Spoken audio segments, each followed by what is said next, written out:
Can you all gather, please? Those outside and on the terrace.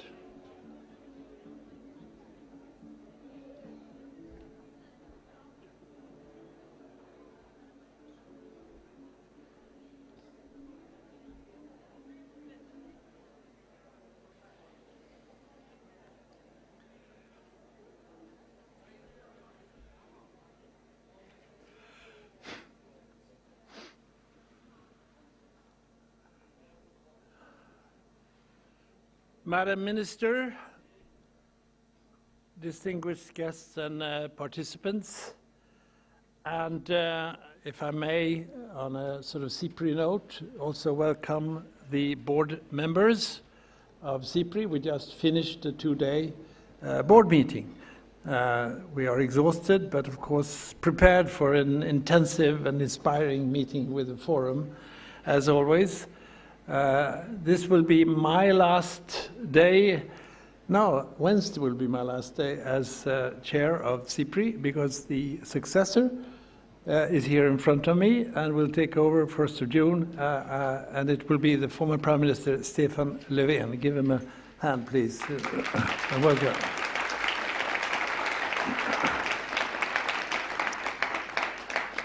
Since I have a long past in the Ministry of Foreign Affairs, Anne, your staff has allowed me to welcome the participants on behalf of both the Ministry of Foreign Affairs and of SIPRI, the co-organizers of this traditional event, which came about some years ago. Is Sigrun Ravet here? She was one of the initiators, and it became a success story pretty quickly, and it really caught on. We had 900 people in 3 years ago, and then came this horrible pandemic, and we had to connect through images on the computers for these 2 years.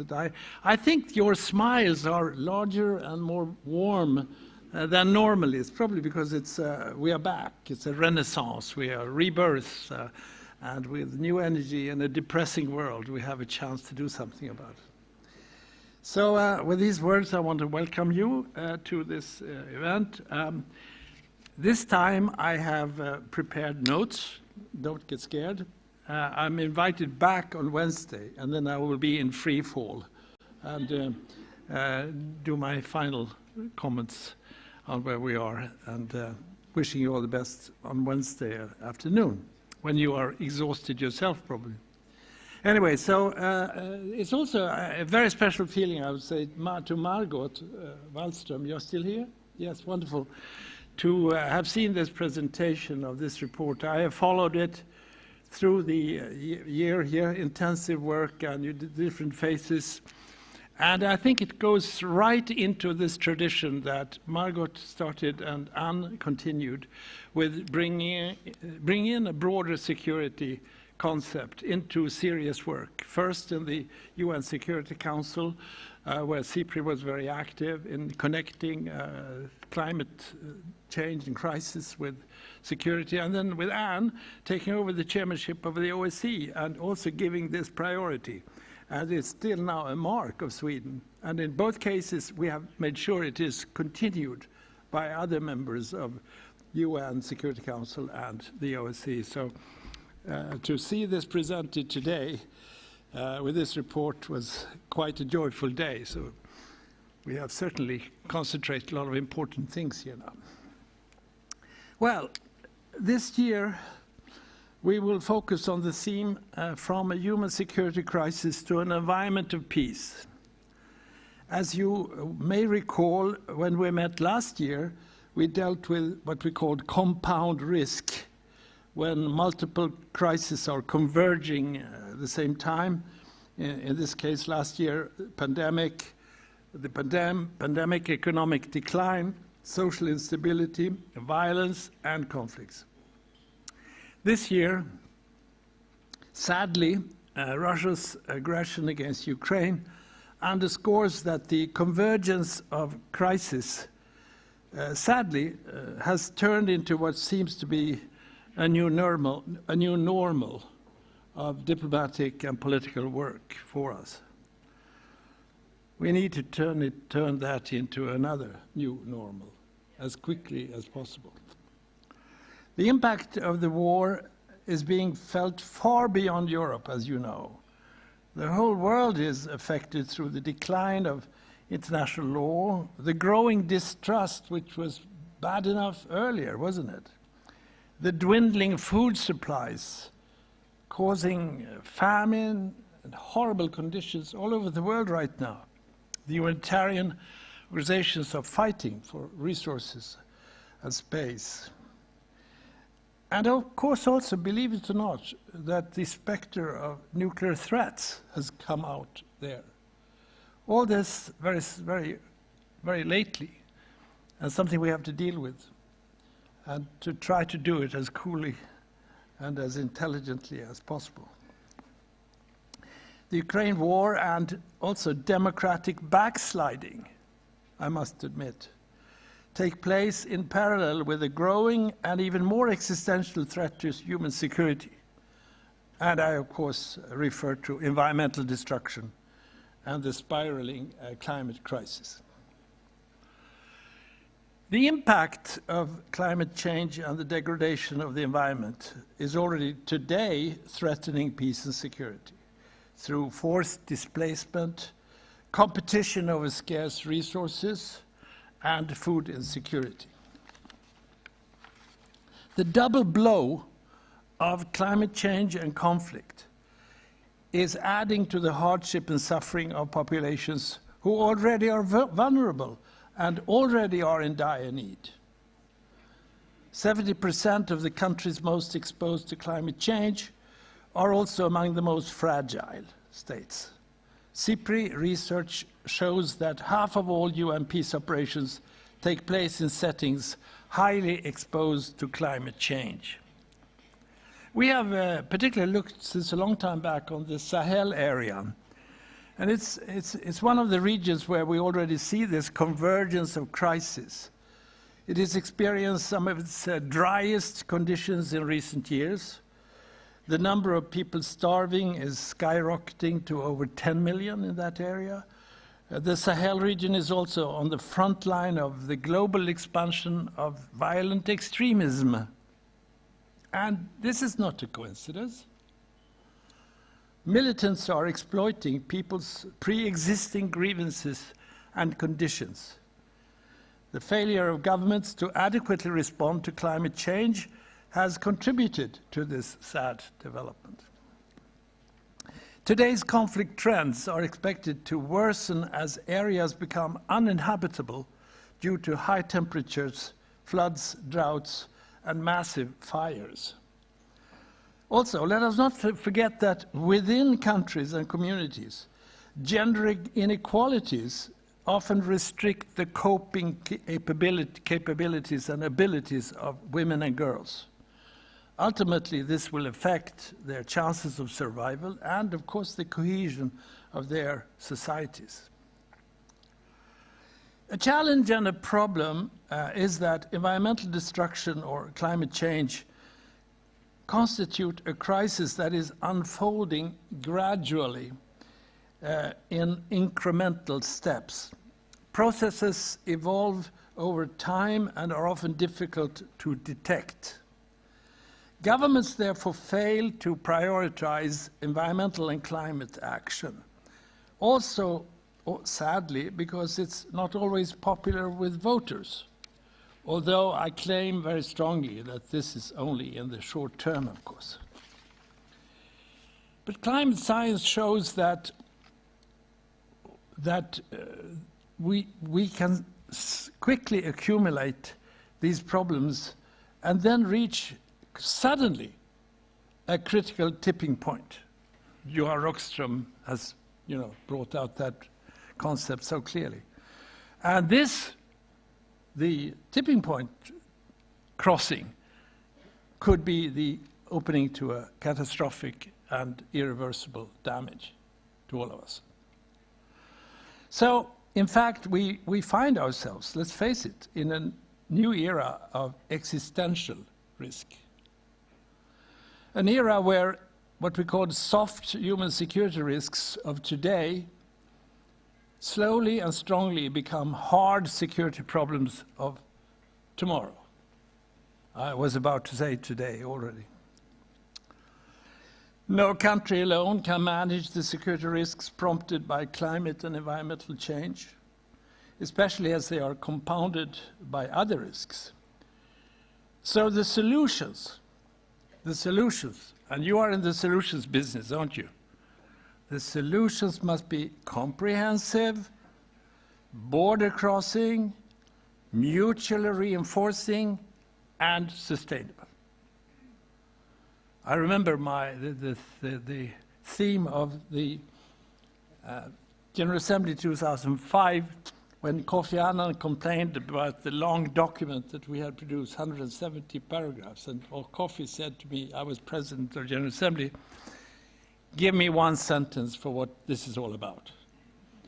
So the sentence that we produced was the one that's many of you know, there is no peace without development, but there is no development without peace. And there is neither peace nor development without respect of human rights. So 3 pillars: peace, security, development, sustainable development, of course, and human rights, democracy. And if you don't work on these three pillars at the same time, if one gets weak, the whole structure gets weak. So that says it all, I think, about the kind of work we have to do, and why it has to be comprehensive and mutually reinforcing. So this finally begs the question, how can this be done? I hope very much that you will find answers and produce ideas here. How do we create an environment of peace? Margot's question. What needs to change within our economic systems, governments, companies, organizations, communities? The Environment of Peace report was just launched, and they set out 5 principles that I noted as very clear, very simple, and so obviously guiding post for us in our work. First, we must think and act long-term simultaneously with the short-term challenges. Connect the two. Secondly, we have to acknowledge that cooperation is the new realism. It's not sort of the blue color of the UN and idealistic. It's simply the most important word in today's world is together. It is that simple. Thirdly, we have to be prepared to adapt, ready to adapt and see the need to adapt, even the beauty and joy of adapting. Fourth, we have to ensure a just and peaceful transition from fossil-dependent to green societies. Painful, but what a challenge. Fifthly and lastly, we have to make inclusion a rule. Well, so we should at this forum, in my view, let these principles and guidelines lead our discussions as we explore ways of moving forward. Because this forum brings together actors and stakeholders from different countries, sectors and disciplines. If you gather around the problem and see it from the different perspective, you together will be able to develop the most practical and realistic solutions. The silos don't work anymore. We need to go horizontal. And by that, I don't mean go to sleep. So, we want to explore where the environment and climate communities on the one hand and the peace and security communities on the other can work together to develop policies and practical steps forward. We should discuss actions and investments in preparedness, prevention, in resilience, and in peace. Together we should develop processes of change, reform, and innovation.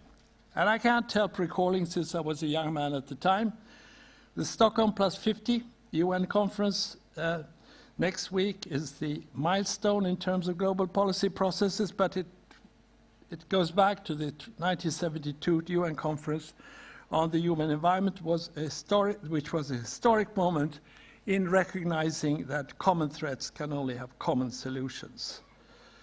And today, 2022, we face the same challenges. It has been going too slowly. We talked about it at the board meeting today, that Jessica wrote a paper in 1989. She reread it and said, we haven't done much since then. We have to work much faster.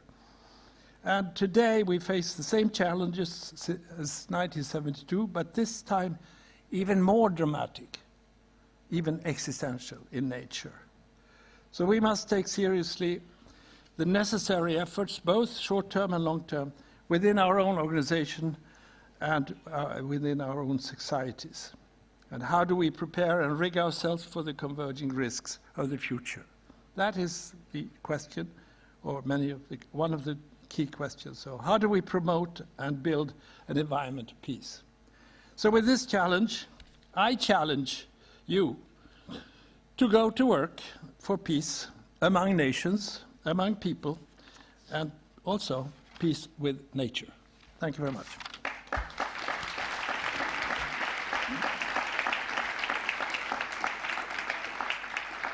Now I have the pleasure of inviting to the podium, to the floor, Nisreen Elsaim, President of the Sudan Youth for Climate Change and Chair of the United Nations Youth Advisory Group on Climate Change.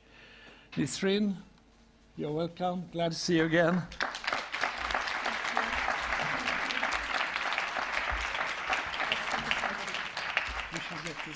Yes, we are taking a selfie, guys, so bear with us. I want to get used to you also. You think I'm that short?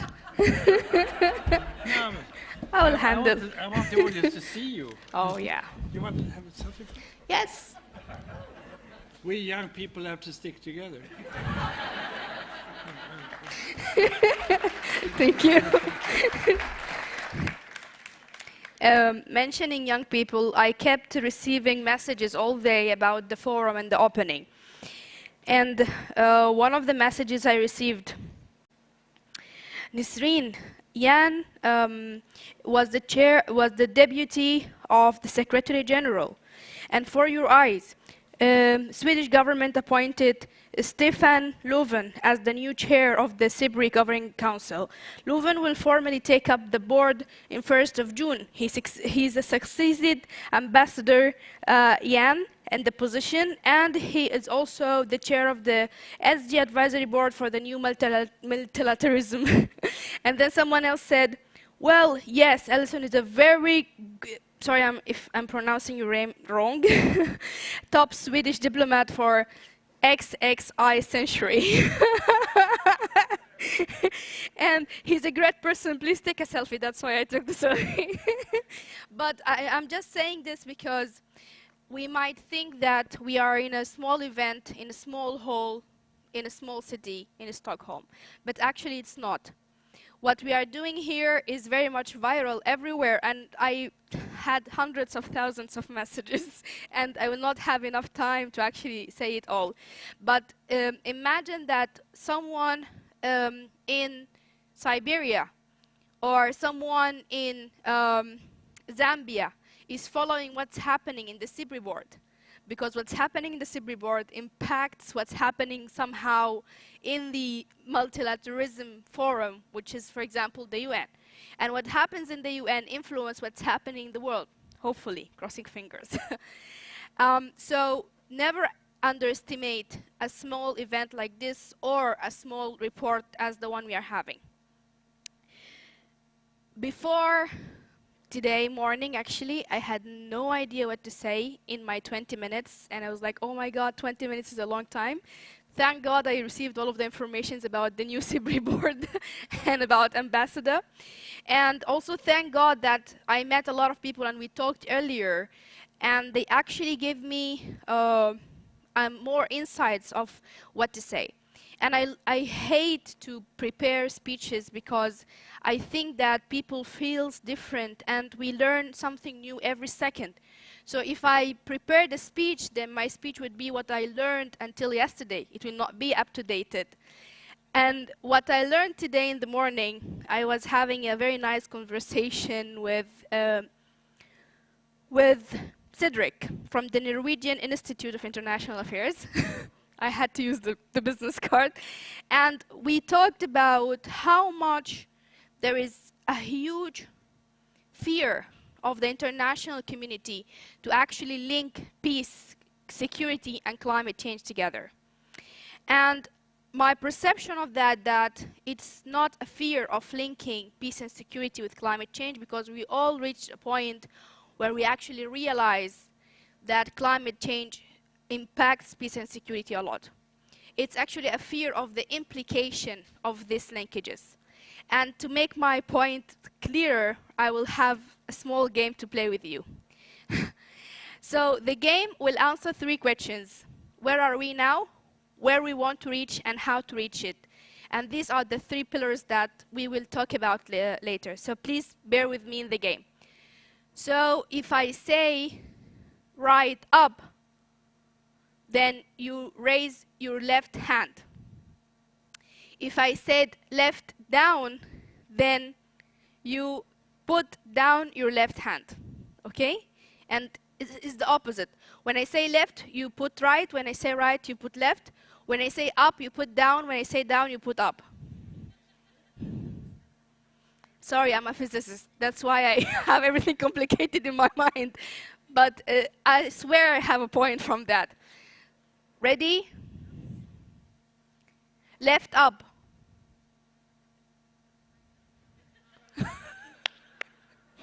Guys, you cannot fail from the first time. Give it a few shots. Okay, again. Right up.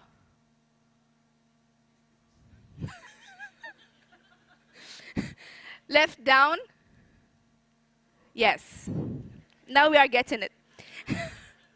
So what I wanted to prove from this game is you receive an information from me, your brain analyze it, and then your body react. Right? Yes? Unfortunately, what we receive and what we actually process in our mind doesn't always reflect in our actions. And that's what happened exactly in this game. You received the information. I told you the rules from the beginning. Your brain processed everything, but the reaction of your body was not exactly what we wanted, right? So this is what's happening in the international community right now. Everyone received the information. They all know that there is a climate change. They all know that there is a peace and security issue, and they all know that everything is interlinked together. But how the world is reacting to it is another story. It's exactly what happened in this game. Unfortunately, we don't have the privilege to repeat this game once, twice, and 3 times because we might not be here, we might not have enough time, and we might lose the humanity as it is right now. Another short story, without games this time. Someone asked me, how do you think the Ukraine war actually impacts Sudan? No, he asked me, is the Ukrainian war impacts the wheat situation in Sudan as it's impacting it in Egypt, because Egypt imports its wheat from Russia and Ukraine. And I said, no. He said, why? Are you self-satisfied? I said, no. Then he asked me, then what is happening? I said, we actually imported from Egypt. So there is a huge supply chain happening in this world. And this supply chain means that everything is interlinked together. Everything. We are not part of European continent. We don't export wheat from Russia or Ukraine, but we export it from the people who exported from them. And this is a very simple, very, very simple response to everyone who says that we live in a silos, everything is not connected. And my appeal today, just to be light and go very quickly, that this report that we have today is the holistic approach for the problem. Unfortunately, a holistic solution will never work. We need to go deeper to a very, very, very macroscopic level, to a community level, to be able to understand the complexity of everything happening, how to solve this problem, at least not solve it, but at least try to solve it, and have a vision of how a solution can look like. And then maybe when I am here again in 20 years, when there is a new generation sitting asking me, what did you do? I will say, we had this solution and we tried. And I hope I say it in a positive way so we can actually say, and we succeeded. But this is a huge global experiment. And unfortunately, this exact experiment, we cannot afford its failure. So doing your part of the work, being part of not only this report, but any other kind of processes around the world is our very small step to move forward and be part of that solution. I am the chair of the UN Secretary General's Youth Advisory Group on Climate Change. I really appreciate the values that the UN stands for. But until now, many of the international institutes, not only UN, are failing not only us as a young generation, but also the old generation who really believed in the values of these institutes. And I was talking to a friend yesterday, and she told me that, I guess there is no perfect solution for everyone. I said, no, there is a perfect solution. But there is no perfect implementation, because we are humans, and humans are not perfect. But understanding that we are not perfect, but we complete each other, and it's okay to be different, but to be different without harming others, is the exact point where humanity will reach its equilibrium with nature. Because when we hurt each other, we hurt nature, and when we hurt nature, we hurt each other also. Thank you very much for having me here. It's a great honor, and I'm very glad to be part of the report, which I think one of my babies. And also thank you very much. I'm having another one very soon, a human one this time. Thank you very much for the SIPRI team, for Carolina, of course. And again, it's a great honor to be here with you today.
So, Jessica along the end.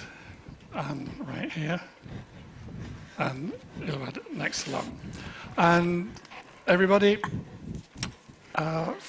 before I even introduce myself, and let alone before I introduce the panel, let me just explain and apologize about what just happened. We are running this as a hybrid We've been event. on virtual events before too. Right, so this is real and in person for all of you here. It's also virtual and online in the way that we've been experiencing over the last 2 years for another few hundred or few thousand people. I'm not sure, I haven't even got the numbers in front of me. And we need to prep the online, the streaming, before each session, and we need to synchronize, obviously, the start of the real-life session with the start of the online session. And if that leads to kind of occasional clunkiness, well, remember how it first felt 2 years ago when we first started doing Zoom meetings. We're kind of learning as we go. The truth is that when you're doing a hybrid event, you're doing 2 events at the same time. And so if everybody can be patient. There used to be, where I lived in Brighton in England, there was a photocopy shop. So this tells you how long ago it was. And there was a big sign up at the back which said that all the machines were equipped with an operator tension cutout system. And what this meant was that if you made the operator of the machine get more tense, then the machine itself would cut out. And I've always believed this to be true. So therefore, if we all stay patient and calm all the time, the technology will work perfectly.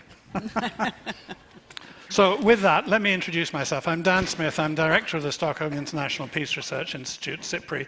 Delighted to welcome you here. And sitting alongside me is Linde, the Foreign Minister of Sweden. And as you know, SIPRI and the Foreign Ministry co-convene this exercise, and it has once again been a delightful experience to work together to bring this together. We're now having the first panel discussion of the forum, and sitting sort of next to Anne, but in a kind of COVID sense of next to, is Ilwad Elman, whom you met earlier, who is the Chief Operating Officer at the Elman Center in Somalia and is a peace and environmental activist in Somalia. And sitting further along is Jessica Mathews, who it's a great honor to me to be able to say boss to you, Jessica, because Jessica is one of the members of the SIPRI governing board, is a former president of the Carnegie Endowment in Washington, D.C. in the US, and has been working on security, and as I'm going to point out in my first question to you when we get there, has been working on security and environment issues for a considerable period of time. In fact, back in the 80s, you were the head of the World Resources Institute as well. So we're going to get there. I think we all of us understand, it probably needs no telling to you, that we are assailed at the moment by these twin global crises, and we were talking about them when launching the Environment of Peace report just before lunch. The darkening security horizon, which has got so dark with the war in Ukraine. But over the previous several years, the geopolitical situation has been deteriorating really quite seriously. Arms control had collapsed. The number of armed conflicts doubled during the second decade of this century. The number of people who died in armed conflict in the second decade was double the number who died in the first decade of the century. The number of refugees doubled between 2010 and 2020, and it's increased again now, going over 100 million people because of the Ukraine war.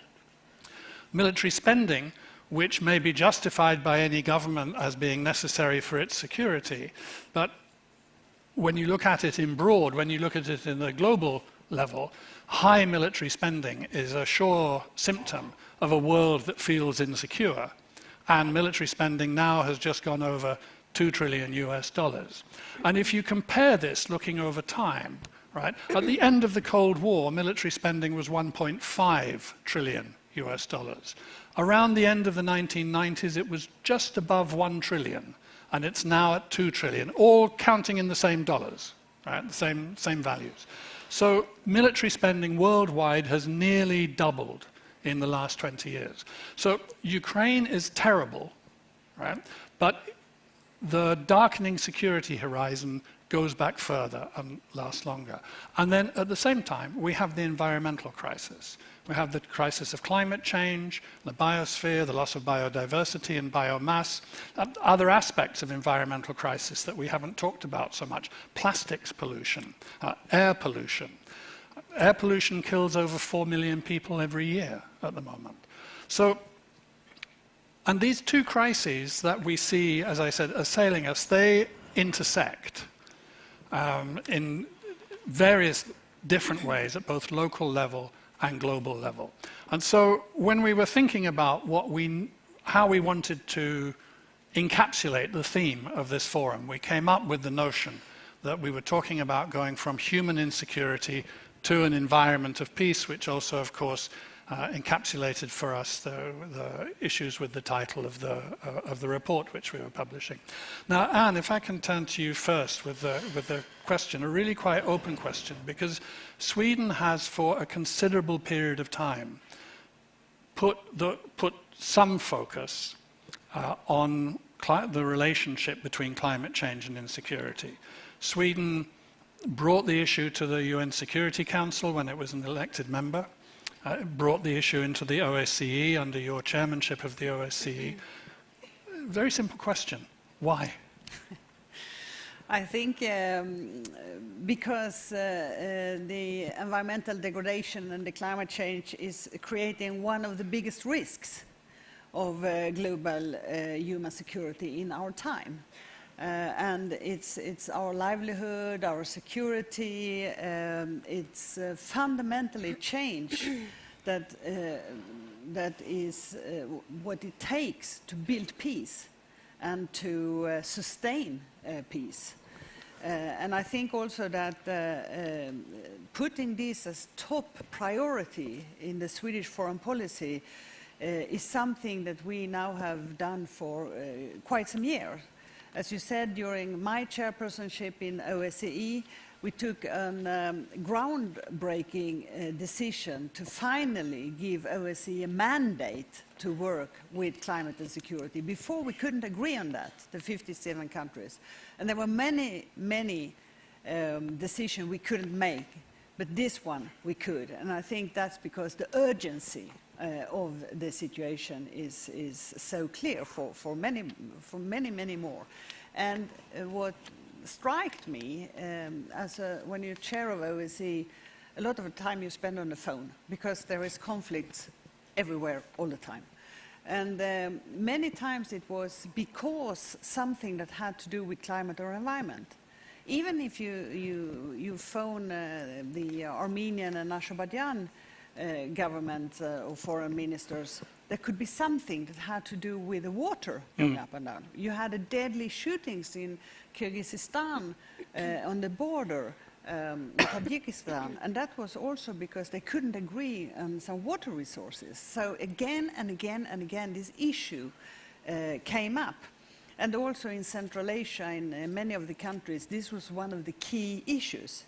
And also, as you mentioned, during our tenure in UN Security Council, when my predecessor, Margot Wallström, who's sitting there presenting this important report today, there was concrete results by the proposals to put in this climate security mechanism that was established then. And that was to improve coordination and implementation of action that was taken in the United Nations. And it has taken some years, but now there are more people who has put in some both money and personnel into it. We are now continue with this work. We promote climate and security in our mediation issues, in our peace-building activities, engagement in the Horn of Africa, in Sahel, in the MENA region. And also, since we have a feminist foreign policy, we see very clearly that women and girls have contributed the least to climate change, but that they are disproportionately affected by the climate and environmental related crisis. And here, of course, equal representation in any decision-making when it comes to climate and security must be a priority. And unfortunately, this is there is a long way to go, but we have to insist on it. I also have, I want to take the opportunity to highlight a few steps forward, if I may. Go ahead, please. First, I think it's important that Sweden goes together with some partners and continue to push this agenda, because nothing happens by itself. And also, I presented in the yearly declaration of foreign affairs to the Parliament that we will appoint a new ambassador for climate and security. And I think that's a great idea for the rest of the governments to do the same, because if you have a special ambassador, they always want to prove that they are the best, and things happen.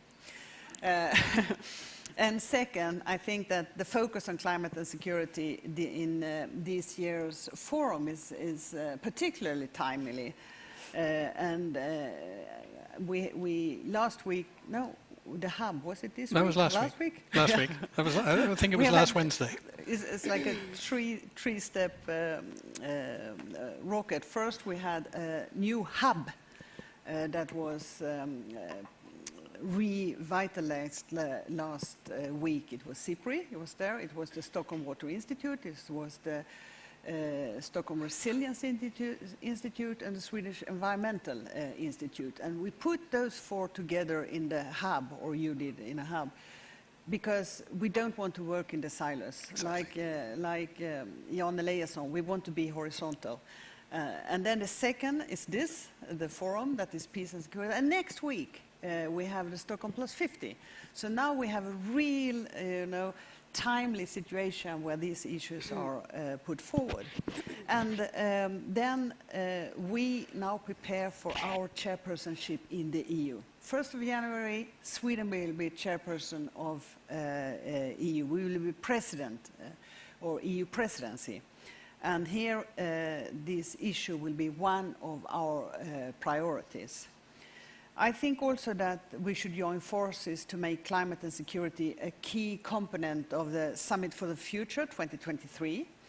And as you may be aware, it's our former Prime Minister Stefan Löfven, and from 1st of June, as you heard, the new chair of SIPRI, that is leading this international high-level panel with Liberian Ellen Johnson-Sirleaf to take this work forward.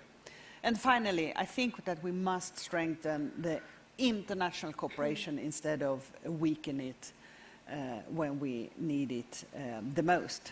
Because the climate crisis is just like the secondary consequences of the Russian aggression against Ukraine and the pandemic hitting the most vulnerable hardest.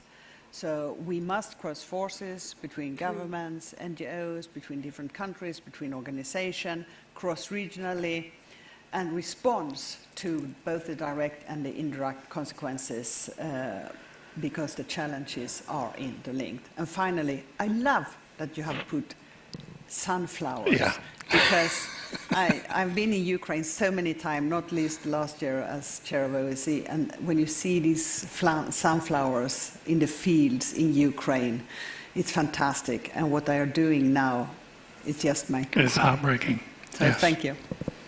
So thank you very much, Anne. And I want to pass on now to Ilwad. And Ilwad, naturally when Anne is talking, Swedish Foreign Minister, we're seeing things very much with the policy angle. And I think that's extremely important. It's equally important to see it from the practice and how it plays out and how it feels on the ground. And you talked a bit about that during the session before lunch when we presented the report. But take us back, and maybe, if you can do, take us a little bit more into some of what it feels like as these issues play out around you in your country as it tries to put itself back together again after so much violent conflict. Absolutely.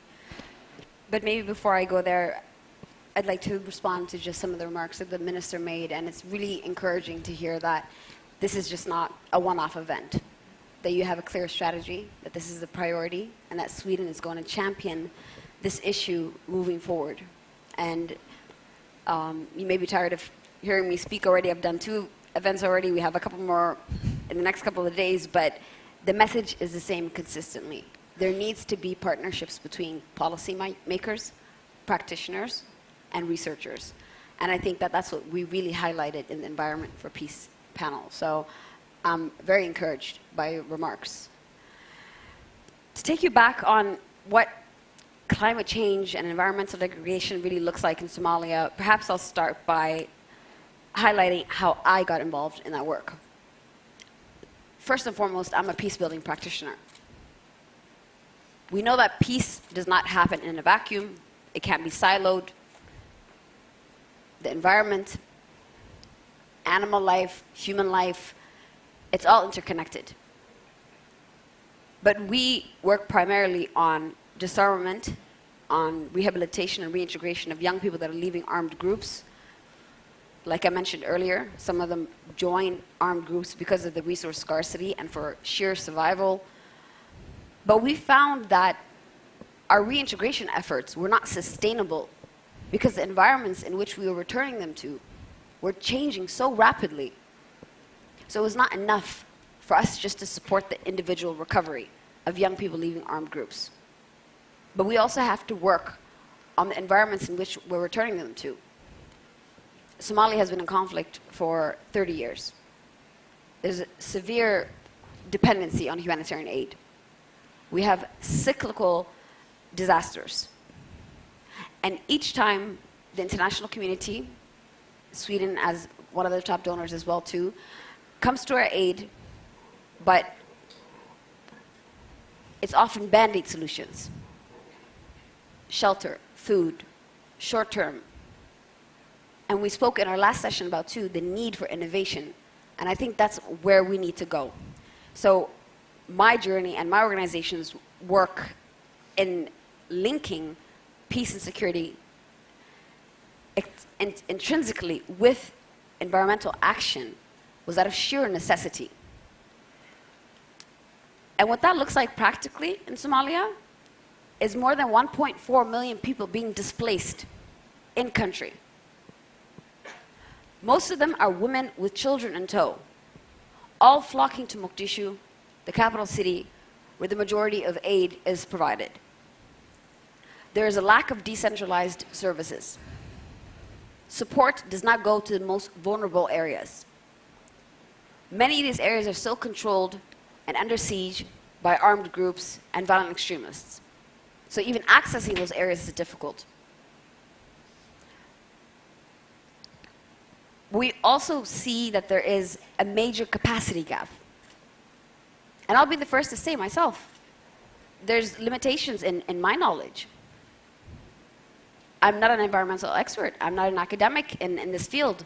Over the years, I've had to, and I've had the privilege of having mentors and advisors and working with people like Chris Hodder, who's in the audience, and I think his contract should be renewed as the only and global UN security and climate advisor based in Somalia.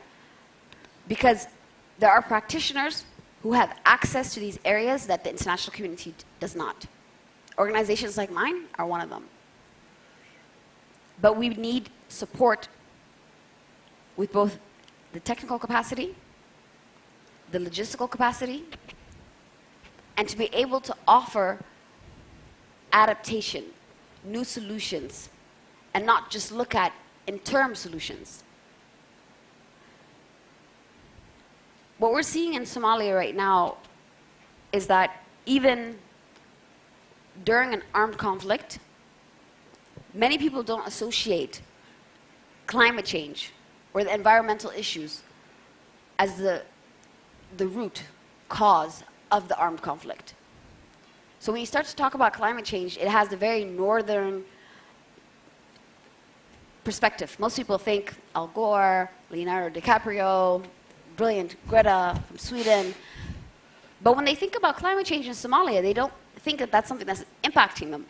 They see the war and the suffering and the hunger and the humanitarian crises that happen as a result of it, but not where it's coming from.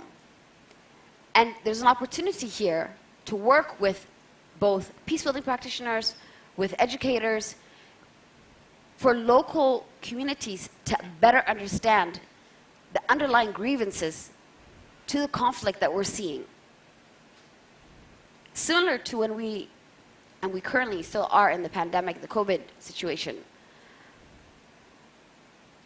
We leave our house every day and go to work or go to school with the idea that when is something going to happen?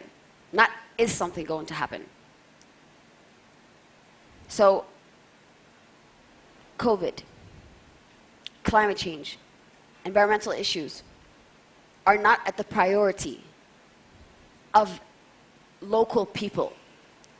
They suffer disproportionately from it, but they still live hand to mouth every day.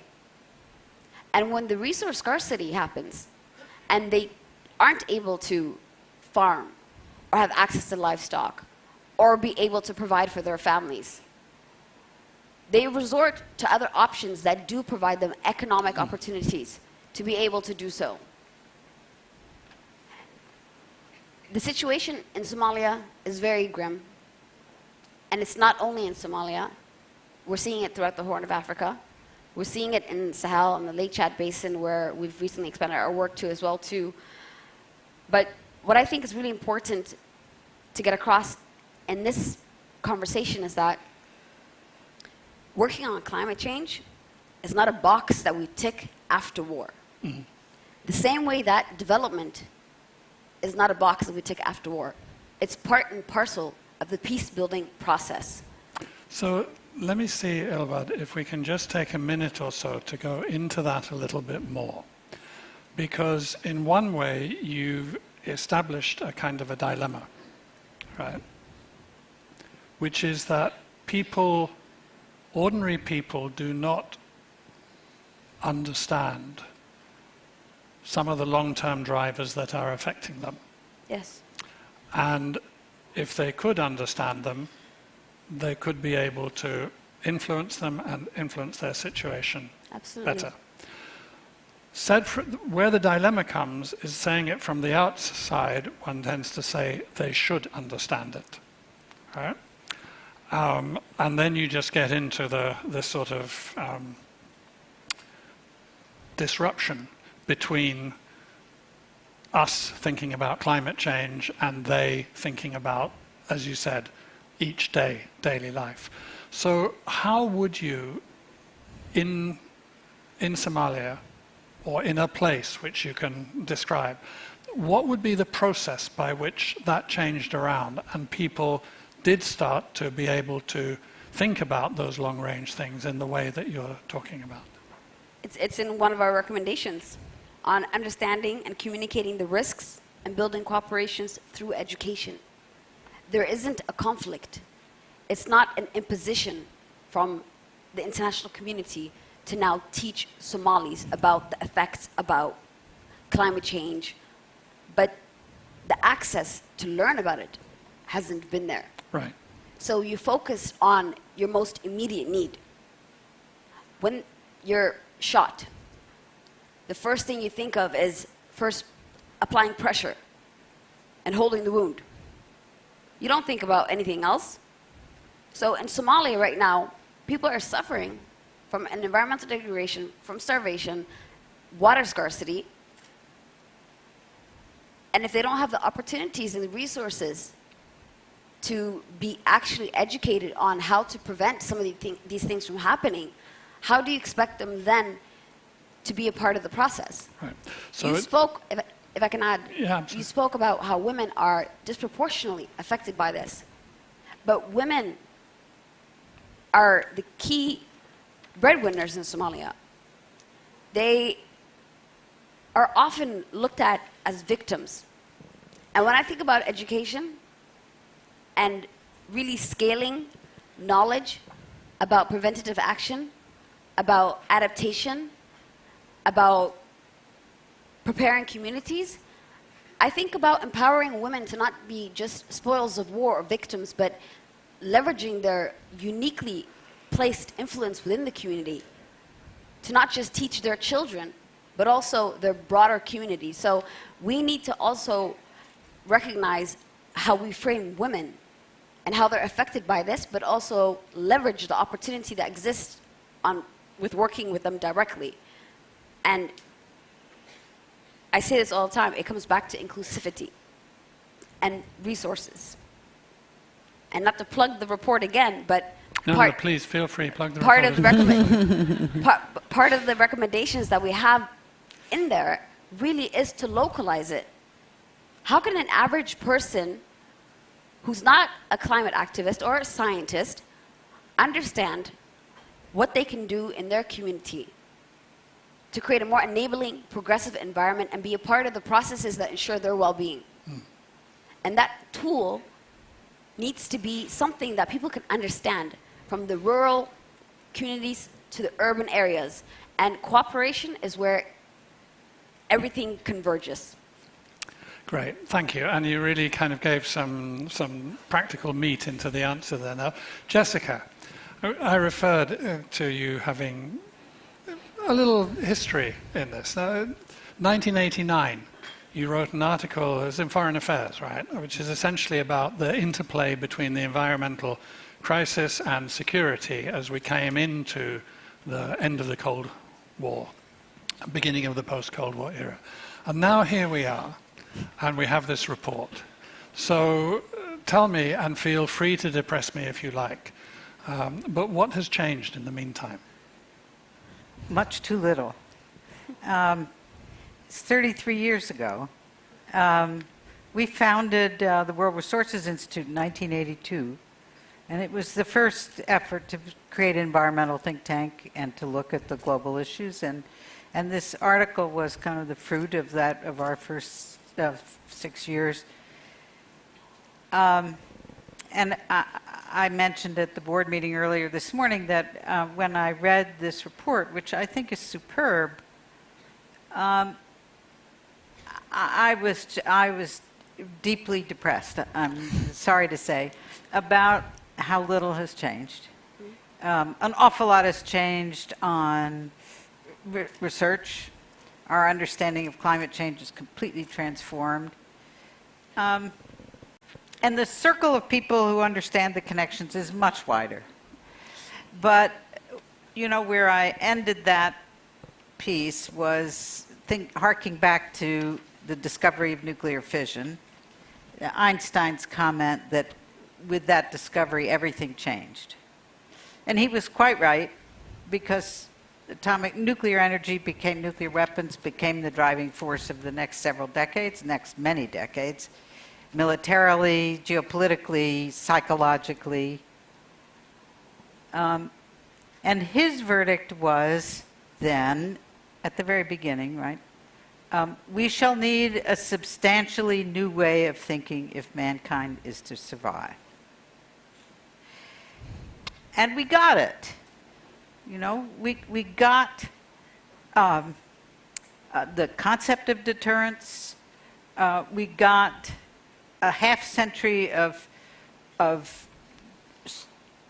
enormous effort and work on nuclear arms control, which is now its own story of depressing story. But we, you know, in 30 years, we haven't gotten a new way of thinking about environment security, or of thinking about security.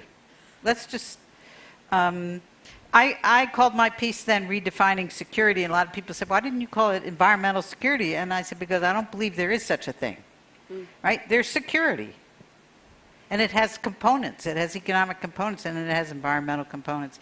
But the recognition that this report is also trying to get at of the linkages just has not penetrated governments. It hasn't penetrated, I mean, it has penetrated the NGO world much, much more, and to some extent, corporate world. but it certainly has not produced the substantially new way of thinking that Einstein said we needed about nuclear fission. So the obvious next question then to ask you is, if it's at least partially true that government as a category stands out as not having got the point, Yeah. while civil society has, to some degree at least, the academic world has, to some and significant degrees, the private sector has where it's really relevant to them. Why does government stand out like that? Is it a bandwidth issue? So many things are coming so fast. Is it something that I don't know?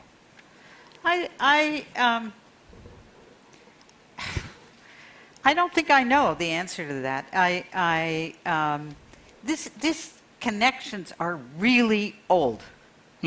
Right? They're as old as civilization, really, right? The meaning of the word rival is people who share the same stream. That's Latin, right? This is really old. The Babylonians and the Assyrians, right? The conflict and the defeat came because desertification produced declining wheat crop, and there was no longer a surplus. It couldn't support the empire. So, you know, there's nothing, well, there is something, I was about to say there's nothing new. There is something new, which is this is the first moment when, since 1950, when mankind is affecting the planet on a global scale. Couldn't do that before. Really only since 1970, I would say, the last half century. So there is something new there, but despite the fact that this connection, that the natural world underpins human economic activity of all kinds,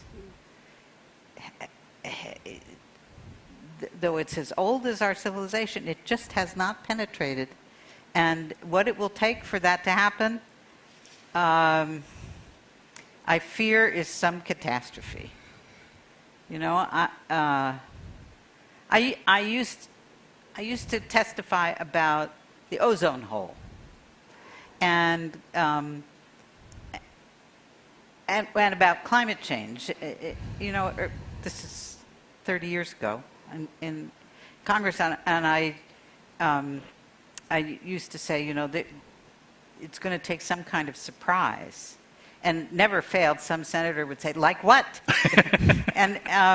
But the ozone hole was a perfect example, right? It shocked everybody. No scientist had even dreamt that kind of chemistry was going on up there.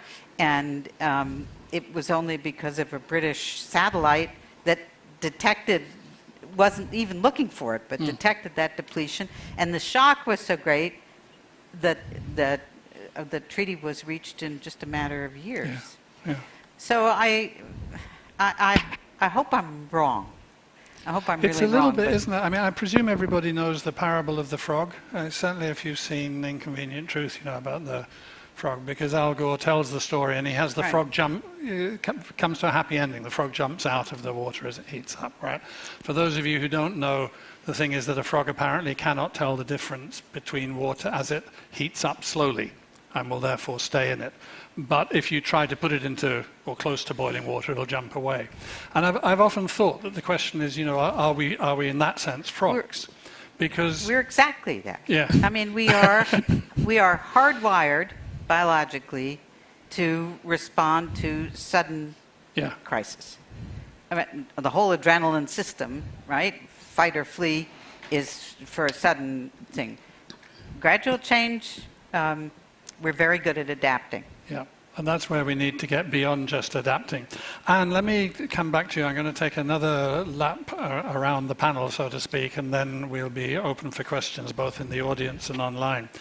And I think I, like many people, saw and feared about the consequences as we watched multilateralism. A cooperative international approach is weakening over the past several years. And you know, it's at a time, as I said this morning, we need international cooperation like never before, and the appetite for it is declining in in key places. But so that, I think, raises the challenge to think about, in these political circumstances, what can we do, what can we mobilize to be stemming the climate crisis, to be easing away from it?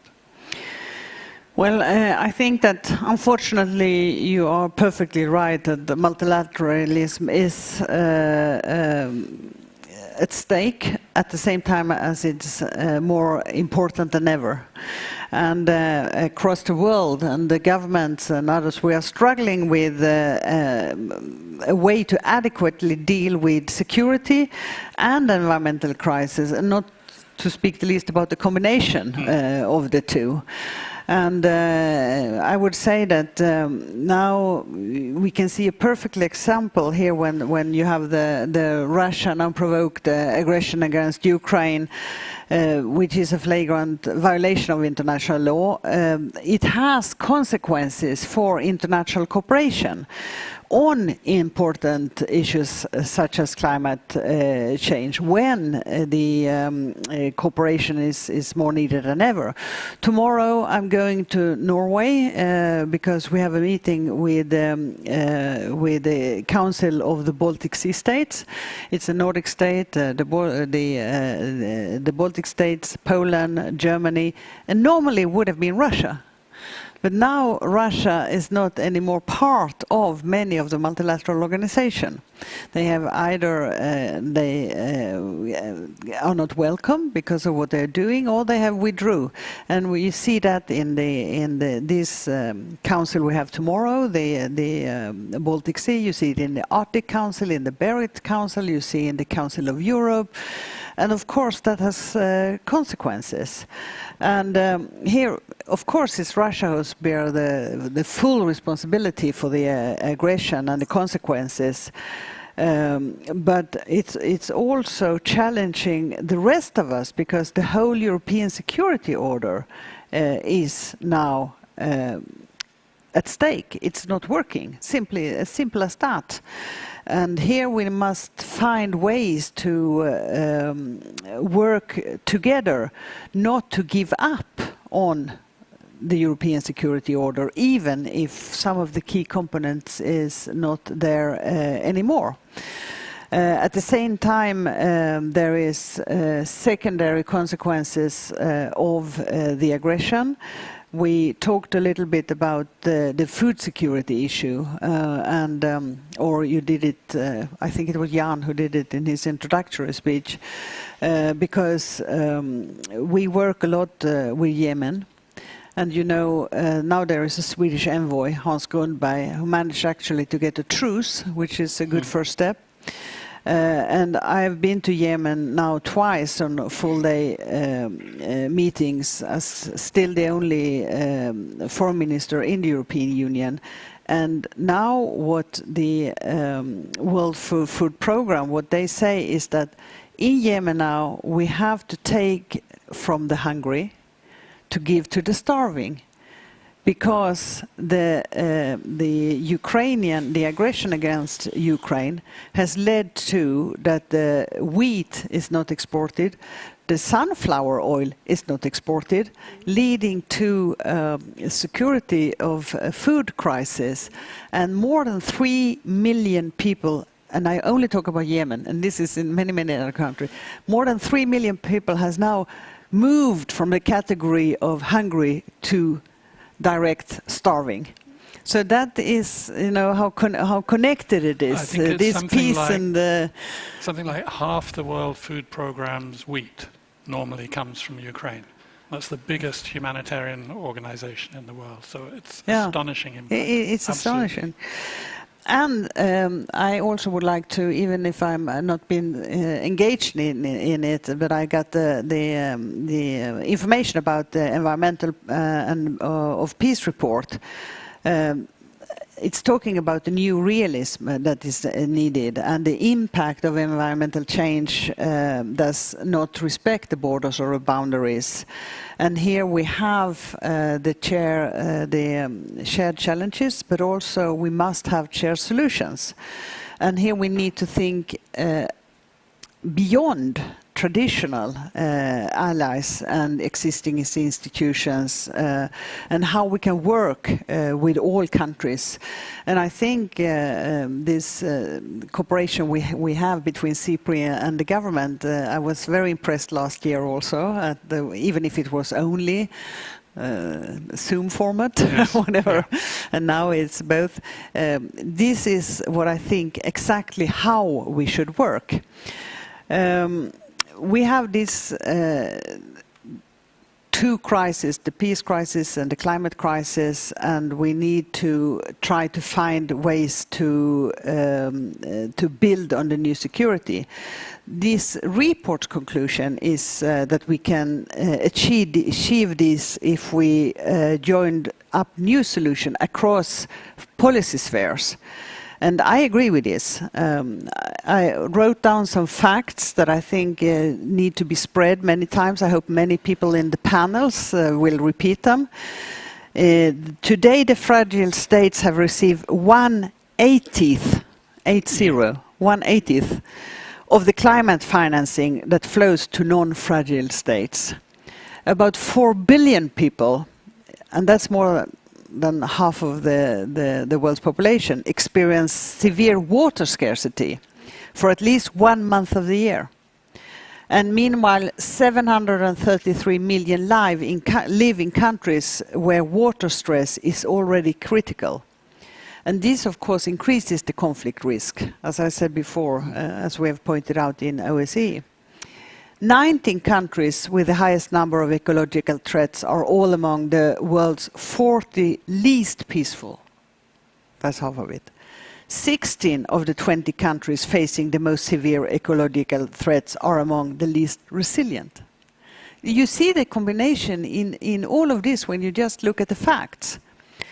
So mitigation, adaptation, conservation policies, if that is not designed well, that can have an unintended consequence that can aggravate inequalities and injustice, as well as to create conflicts or maybe exacerbate conflicts.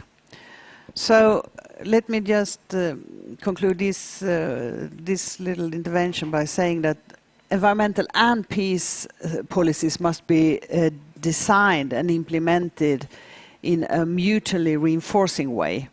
When we address environmental challenges, we should also strive to promote peace, and when we address security issues, we should also strive to promote environmental integrity.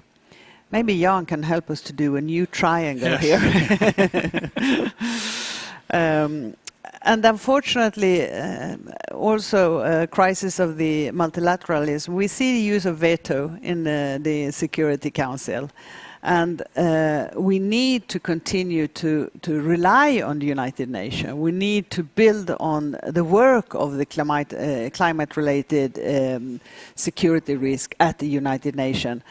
And we need to have the strength to continue to work, even if the work is stopped all the time, it's delayed, and we need to see that the Summit of the Future will be a success next year. And I think that all the organizations that we are in, be it on an NGO level or a governmental level, we should use those organizations. Because you can, when you have the chairpersonship, when you sit in the board, when you are president, then you can insist on having climate issues and peace issues on the agenda as a priority. So again, just like last time, I want to say, having seen it through the policy angle, let's look at it now from ground level. And part of what Anne was saying there was essentially work on one thing and have an effect on the other as well. So do you have sort of examples of possibly good practices, work that you have seen happening in communities that you work with in Somalia, where there's this kind of double targeting, in a sense, of environment and peace? Before I get to that as well, too, I mean, I think that, again, the policy conversation and the grassroots community conversation are interlinked. And you mentioned, Dan, that the political appetite it's weakening in some places, but we're also living in a climate of a global trust deficit. We had an extraordinary opportunity with the UN Security Council resolution. I think it was 111 UN member states that endorsed it before it got vetoed, and those kind of actions, what that contributes to is less people also believing that, you know, are these systems actually the ones that can solve some of these seemingly intractable conflicts and global issues like armed conflict and environmental issues. When we were doing the report and in various consultations and surveys around the world, we consistently hear from young people that climate issues and environmental issues are amongst their top priority. But very few have trust in the multilateral system to be effective. We're talking about hundreds and millions of dollars, billions of dollars, but very little progress is seen in communities. So the politics, the resolutions, scaling the issue of environmental issues and climate change through multilateral systems, through the UN, is something that we need, and not just to think of it as a development issue, but a security issue. Once we achieve that, and I think are able to invest in practical programming and not less research, because we always have questions and we need to continue to research, but have tangible, scalable solutions that we can point to, the more likely that we can actually move together on finding solutions. In Somalia, we just had an election or selection. We don't have democracy, but we have a new administration in place. We have different federal member states that all operate semi-autonomously, but each one has a ministry of environment or natural resources, but very little capacity to actually implement programming.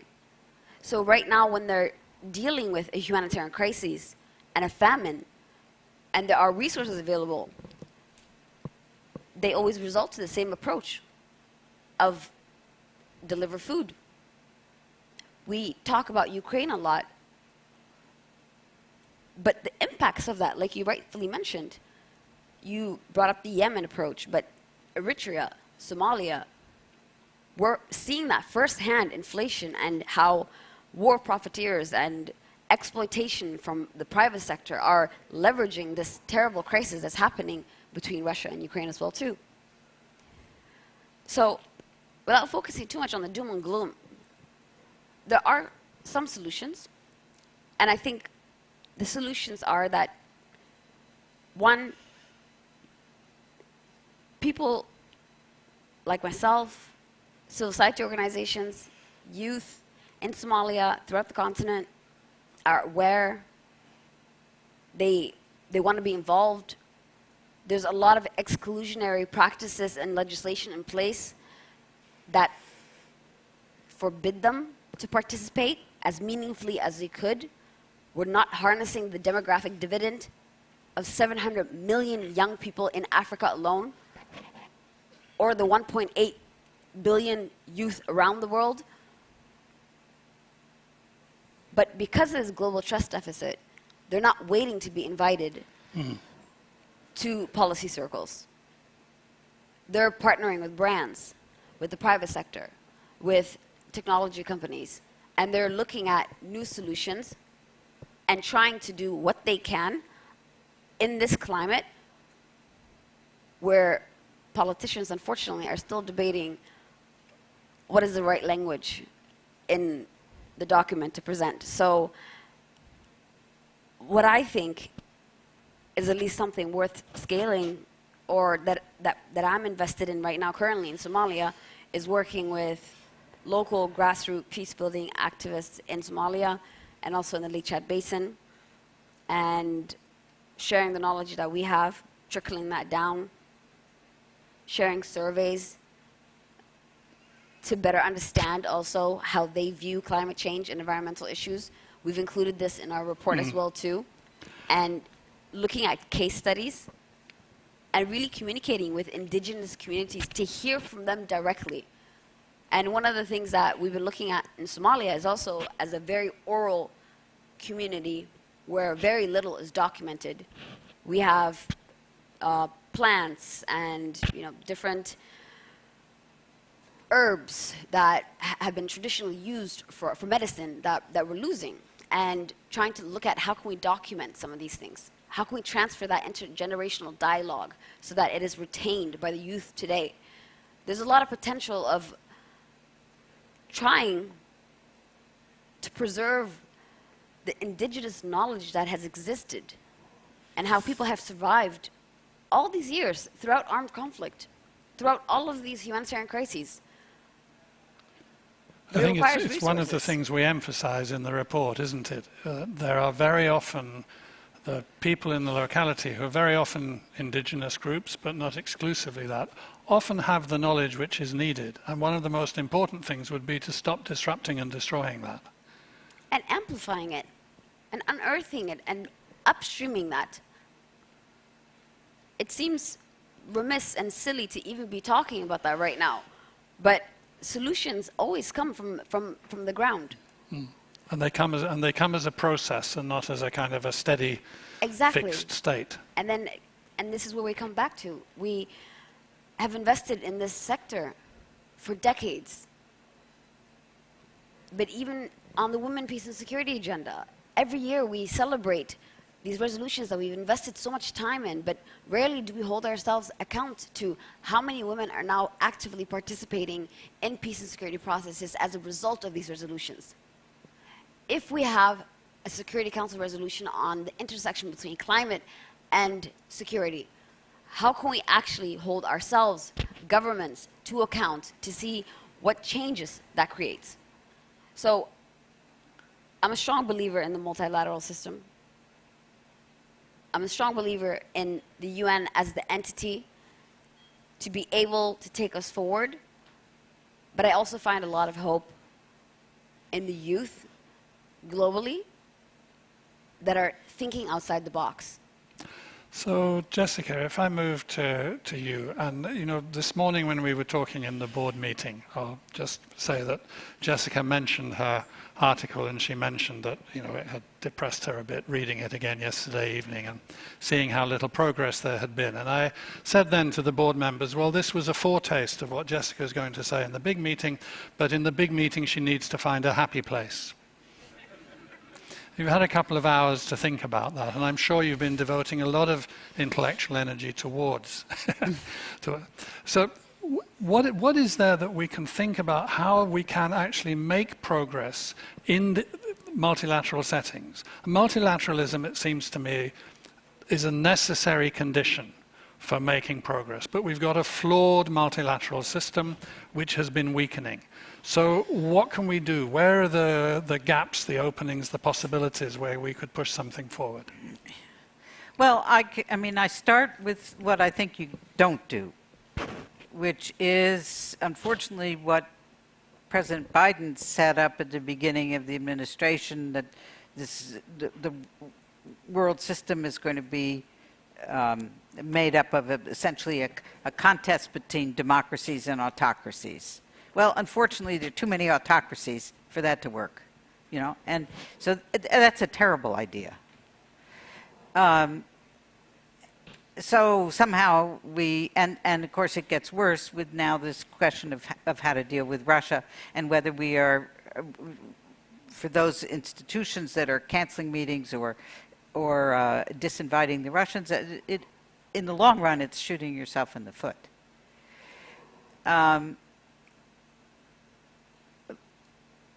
There have been major successes in technology, right? In energy, I think it would have been, we would have felt very good 30 years ago at the current state of solar and wind and electric vehicles and where they're going in the near future, and new, geothermal energy sources as well.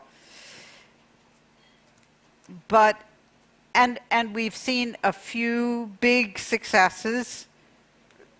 Chlorofluorocarbons and the ozone depletion is I think the biggest discrete success. Where and this is a model of negotiation that is that's really interesting and hasn't been copied, which was that the original agreement, the treaty, was to cut chlorofluorocarbon emissions by 50%. And written in the treaty was, and if scientists say that's not enough, then it could be changed down without renegotiating the treaty. And so 2 years later, it was cut to 0. But that was a special case because there were only 4 producers of chlorofluorocarbons, and they were not economically terribly, enormously important. And there were substitutes, at least as soon as you knew you needed to get rid of them, the substitutes appeared like crazy. I mean, that's a good news story in every respect. And there have been, I think, some major advances on irrigation technology, et cetera. But climate, which is the key one that we're really all talking about, and that lies behind so much of what's happening in Somalia and so many other places, is a completely different beast. Because you can negotiate a truce in Yemen or anywhere else, and people will stop shooting. But carbon molecules that are up in the atmosphere live for 100 years. So you can't declare a truce, even if, God willing, we got one. I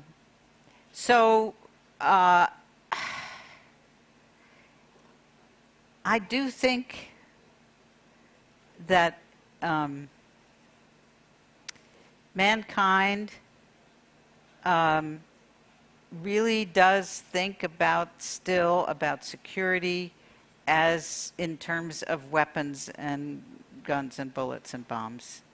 And I have seen very little, I think, sort of fundamental change in that. And maybe somebody in this room can figure out what it will take to grab policymakers. But so far... Okay, so that's the challenge. Fairly simple. We'll move now to take some questions, including online if there are, and I will get a wave if there are some online questions. Have we got a roving mic? Here.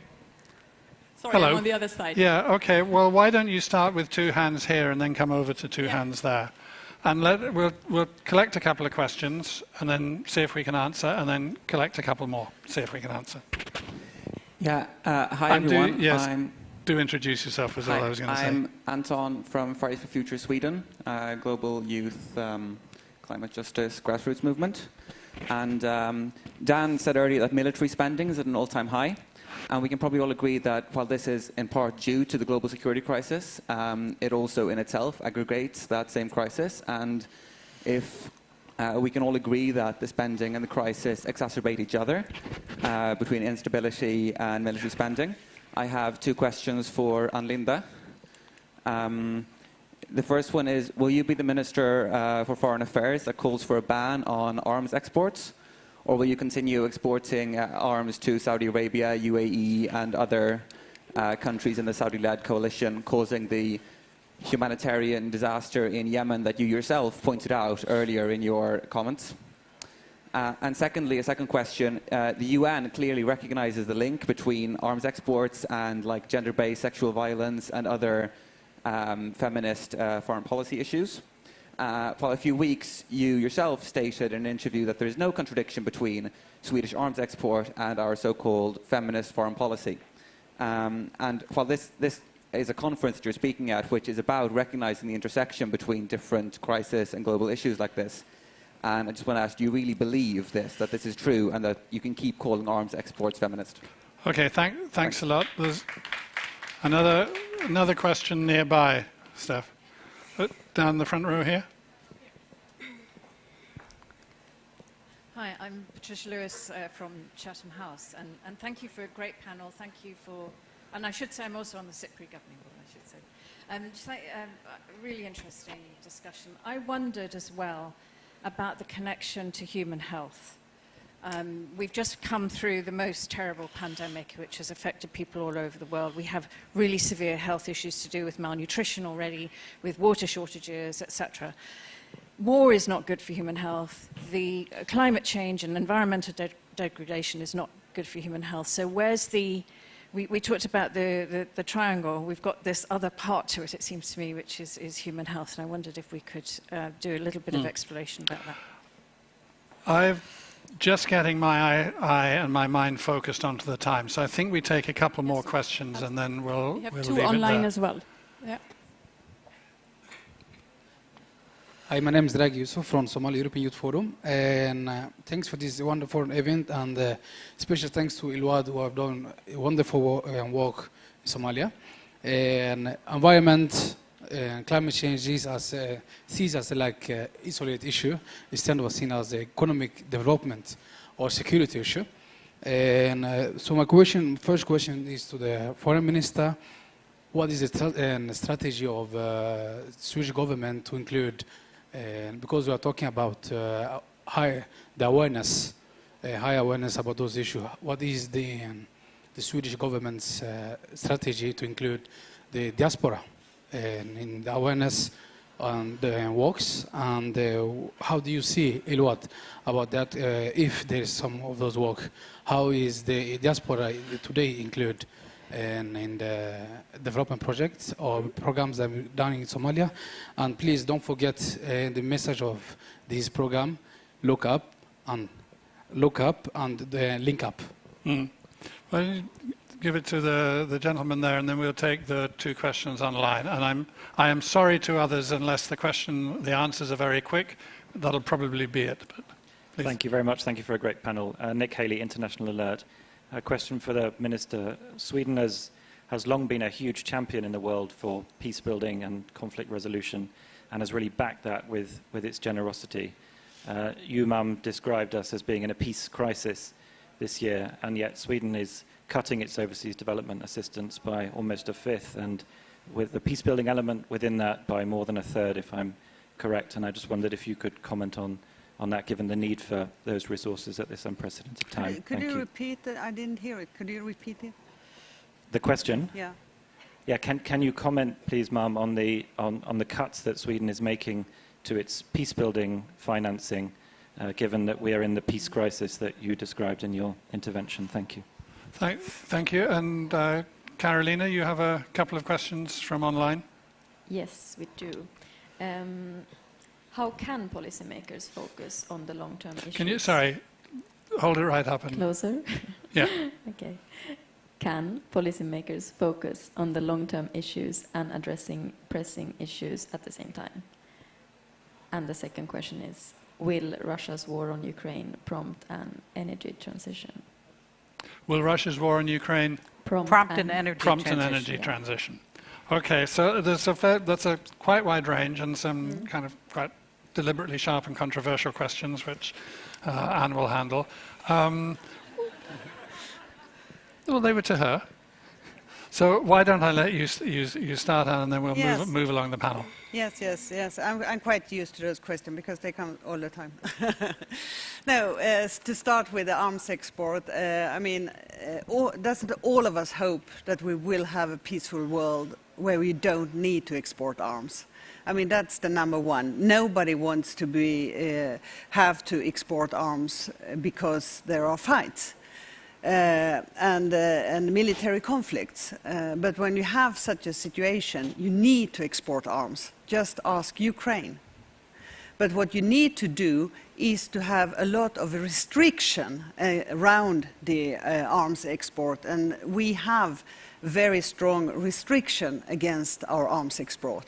But when the situation came in Ukraine now, we had all 8 parties in the parliament who decided that unfortunately this is what is needed now.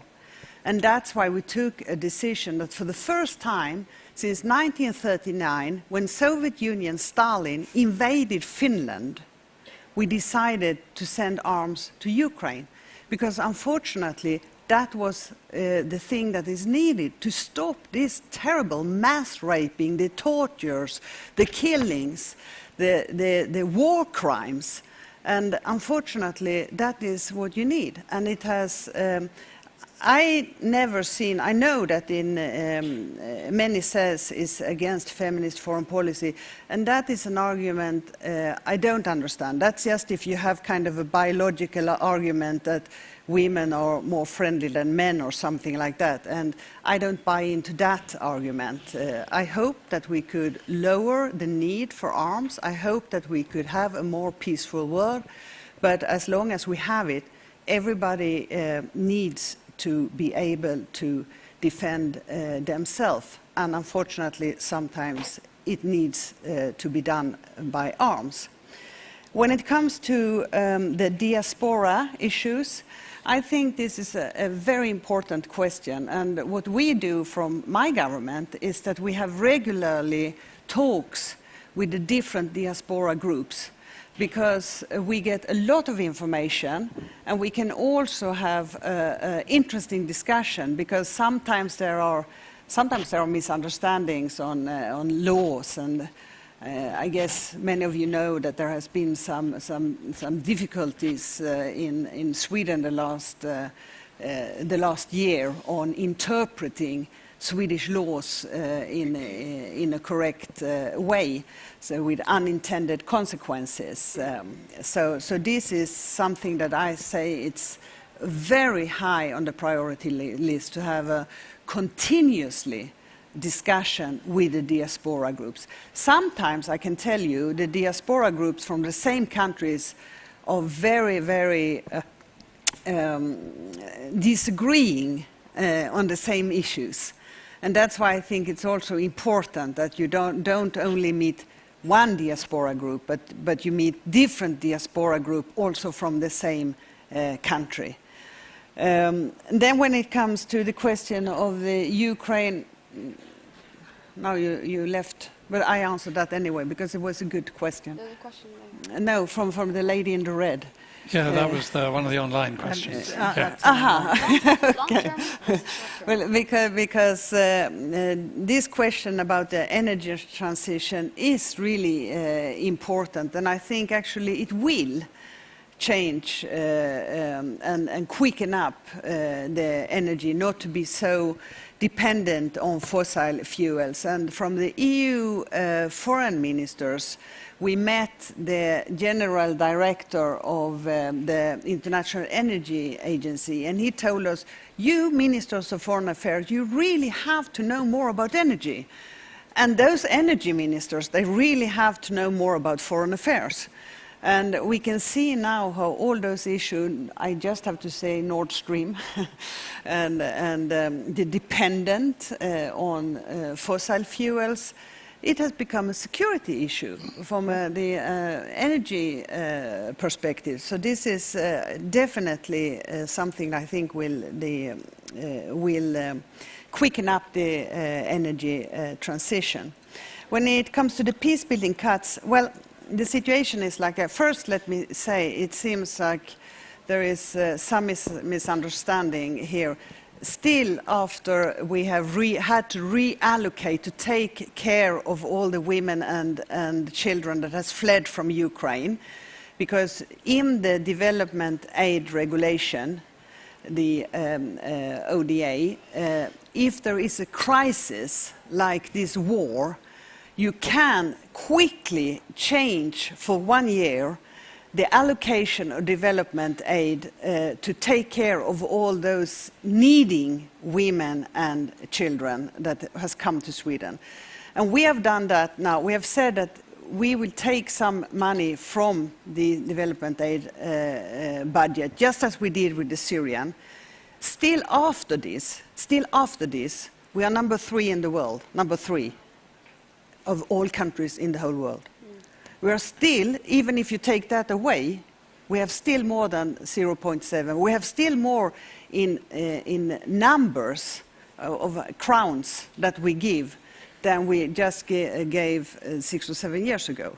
So because we are such a huge development giver, we still are, even if we have had to allocate some money to the women and children that had to flee the war in Ukraine. Then what you say that you can take, what the money you can take, is that some you have already paid out. So that means that we had already, from the Swedish side, paid everything to United Nations. So we didn't take that money. We had to see what do we have left, because we are also a country that tried to pay the money as quickly as possible to the organization in UN, for example. And then you have to allocate money from what you have rest. In other countries, they have to do the other way. But it's no shame that you need to allocate money for fleeing women and children from a war in Ukraine in this way. And that's perfectly. It has been like this since decades and decades and decades ago in the international agreement of how you can use development aid. That's how it is. Okay, you can both see the green numbers there, and you can kind of share them between you, 50-50. So there are a couple of questions left. One is about the long-term, short-term thinking, and one about the health issue. And maybe we can get a couple of quick comments from you, and then we'll round off. Jessica first. No, then I think that the question on energy was an important one, because it may be a kind of a silver lining to this horrible tragedy. That there are steps being taken to cut dependence on oil and gas that will, from Russia, that will have much broader implications both in Europe and elsewhere. But it's also interesting, and we're thinking about, why does that war motivate us as humans to take steps that all our research tells us we ought to be taking for climate reasons? Yeah. I mean, that's the point I've been trying to make today. There is a sense in which we have not grappled psychologically, and it's tough because the threat is vastly longer than any minister's time in office, right, or even lifetime. And that makes it very, very hard to get the kind of, to take policy risks and you know, to do things that hurt in the short term.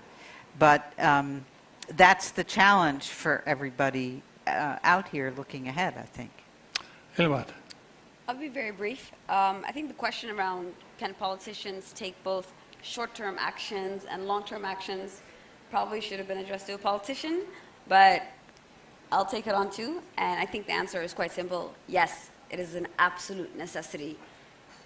You have to pilot projects, be agile, flexible in funding, and address the immediate concern while you plan for long-term strategies, raise more funds, put it into your policies. But often I think politicians get lost in the semantics, the language, the politics. They plan so far ahead that they forget the immediate short term. So short answer, I believe they can go hand in hand.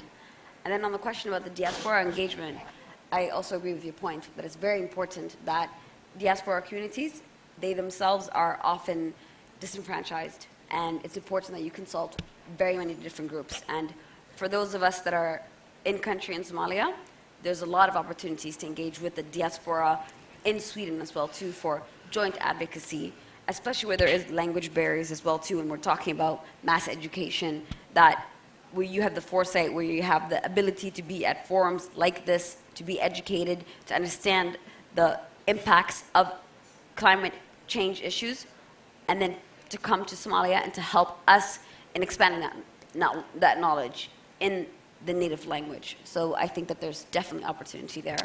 So thank you very much, Elwad. I need to cut you off slightly there. But I want to pick up 2 points. One is that I think that the energy question that was raised online and the long, short, and short-term question that were raised online are a very good pair. Because the question was, can politicians think long-term as well as short-term? And the answer is not just they ought to, but here is an example. On the energy transition, if you transition away from Russian fossil fuels to some other fossil fuels, you're touching the surface of a problem. If you transition away from Russian fossil fuels to green energy, now you're making a change which is worthwhile. So that's a short-term action that needs to be taken, transition away, but a long-term thought is towards green energy. And the other thing I just wanted to say is about the health issue, which Patricia raised, because we haven't got time to go into that. But you remember that a couple of years ago, well, 2.5 years ago, we were talking climate, climate, climate, climate. And then came the pandemic. And during the pandemic, the climate change activists, the climate change groups among us have been saying, why can't we be focusing on the climate change the way that we've been focusing on the pandemic? And now as Ukraine comes along and kicks out both of the other two, why can't we be focusing on the longer term? We have these different problems circling around us. And at some point, yeah, we've got to think not just long and short term, but we've got to think across the different issues and see their connections. That's what this forum is about. I hope that you feel, as I do, that this panel has been a really good kickoff for it, framing some of the questions, surfacing the issues. We've got a couple of days to talk them through. I hope you have a good time and a rewarding time, and I hope you will thank the panel in the usual way.